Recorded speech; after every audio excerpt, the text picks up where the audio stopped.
So, Zelda's 35th anniversary was just about a week ago, and let me just say, that's really impressive. A lot of series don't make it to 35 years worth of having the intellectual property still being alive or much less relevant. But you could say now that after 35 years, The Legend of Zelda is now more relevant than it's ever been. I loved seeing everyone celebrate this anniversary, and even hearing from you guys about some of your favorite Zelda memories. But one of my favorite parts of this anniversary was deciding it's finally time I play this thing that hasn't stopped staring at me menacingly for the past 8 years. So about a week ago, on the Sunday night of the 35th anniversary of Zelda, I started the original Hyrule Fantasy. I've never been much of one for 16 or 8-bit games. The first game I ever played already looked like this, so why was there any reason to go back and play games that looked like this? At least that was my mentality for a while, but then I have gone on to see games and play games like Earthbound, Chrono Trigger, Mario RPG, a bunch of classics that I really love. But you have to make the distinction, the majority of games on these older systems were more short experiences that were arcade in nature, especially on the NES. So this is part of why the first 2 Zelda games in particular have always intimidated me. But after diving so deep into the series and seeing everyone celebrate the 35th anniversary, I thought it's about time I go back to the roots and see where this all started. And now I'm here making this video here today, telling you all why you need to play this game if you haven't. The Legend of Zelda took me by surprise, because although it very much is a product of its time, it also feels very much ahead of its time in so many different ways. This is not just the first Zelda game, but also one of the first action-adventure and open-world games. And for a game that came out in 1986, it does a pretty darn good job at being all of those things. Let's start from the very beginning. Is there a more iconic opening to a game? I mean, nowadays there probably is, but this opening did it first. You are thrown right into this world and you can do whatever you want. You don't even need to go pick up your weapon, but if you do, you get one of the best lines in all of gaming. It can be pretty daunting to see this whole world in front of you and have no direction where you need to go. That direction is up to you, which is exactly what I think the game is trying to do, and it brings me back to this idea that I see throughout playing this game, which is the similarities to Breath of the Wild. Because when you play this game and start to think about the moment-to-moment thought process of it all, you start to realize why people call Breath of the Wild a remake of the original Legend of Zelda. Because it kinda is. This game barely holds your hand. The only time it will is when you actively seek it. The world in each game is completely open and allows you to tackle its objectives in almost any order you want. The whole game just evokes a similar feel of freedom and wonder. They even share being some of the most difficult Zelda games to start. This game can be tough, and I mean most NES games were. The difficulty on these games was inflated to keep players playing, which was a side effect of the arcade mentality at the time. You would want players to fail at your game so they could pay for an extra life. Which is why, if you have very little patience like me, but want to play this game through legitimately without giving up before you reach the end, the NES Online Rewind feature is a godsend.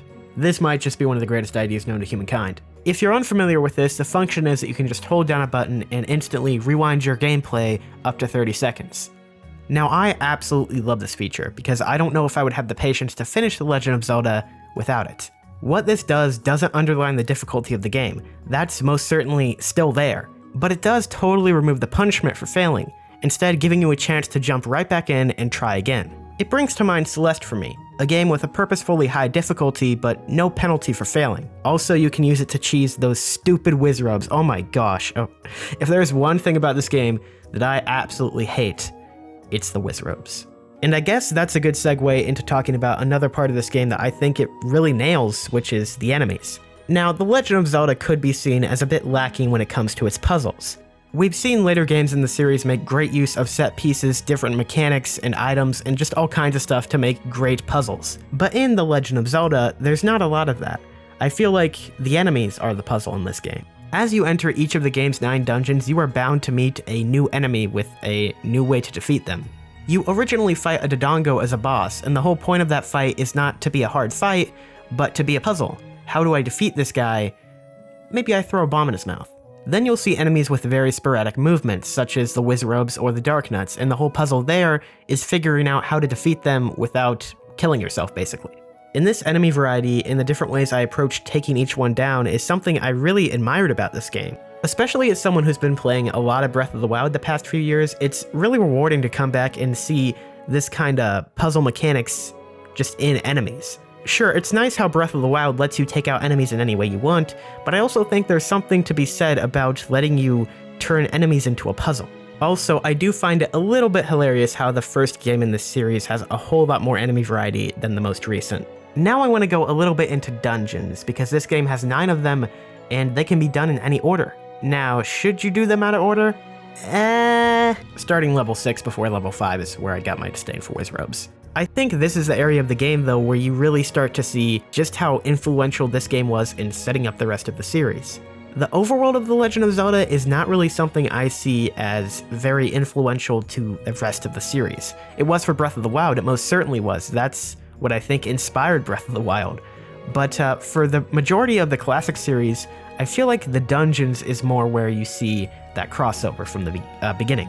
We have the introduction of items, bosses at the end of every dungeon, and many of Zelda's classic enemies. On top of that, I talked about how enemies are more the puzzles in this game, but you do see the introduction of moving blocks to open up stairs, which is what I feel like would later inspire the puzzles you see in the later games.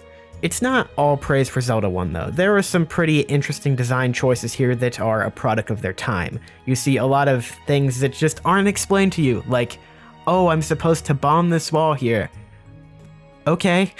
Now you do have the old man who will often give you hints whenever you find him in a dungeon or out in the overworld as to what to do to unlock these secret areas and such, but a lot of the time it's just, I don't know. I feel like it's not as straightforward as it should be.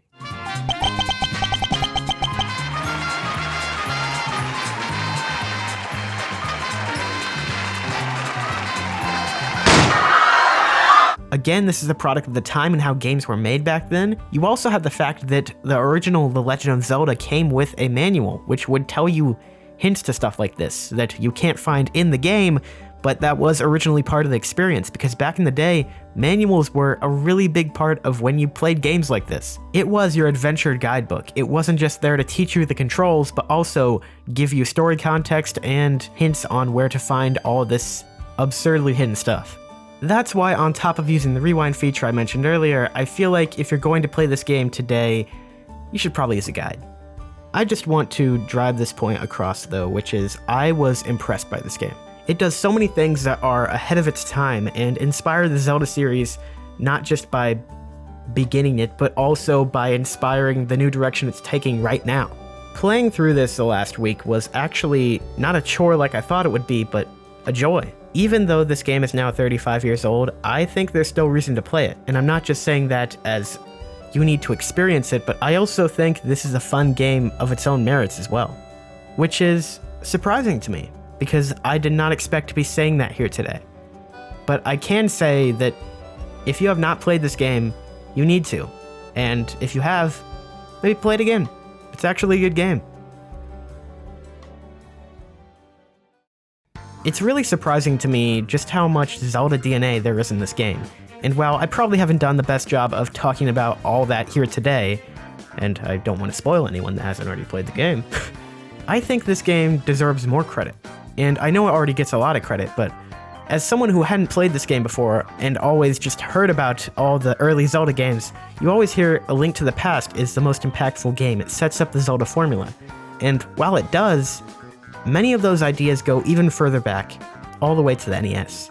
I think I can very clearly say this is the best game I have played on the NES, and it is a proud start to the Zelda series. Hey guys, thanks for watching the video. I hope you enjoyed it, and I hope it inspired you, if you haven't already, to play Zelda 1. It really surprised me. I did not think I would like this game as much as I did, but I really enjoyed it, and I think that if you haven't played it already and you are a fan of Zelda, you would enjoy it as well.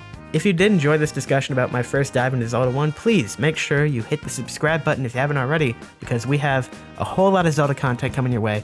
Big Breath of the Wild 2 video planned for next week that I've been working on for a while, and I think you guys will enjoy.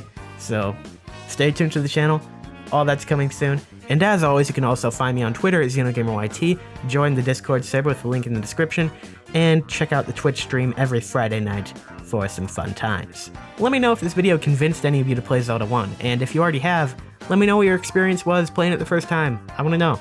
Were you one of the people who bought the game the day it came out, and you played it? I want to know about it. Let me know in the comments. Anyway, that's going to be it for today, guys. My voice really hurts. I'm sorry if this has been a raspy outro or anything, but thanks for watching, guys. I'll see you next week, and take care. Have a wonderful day. Bye-bye.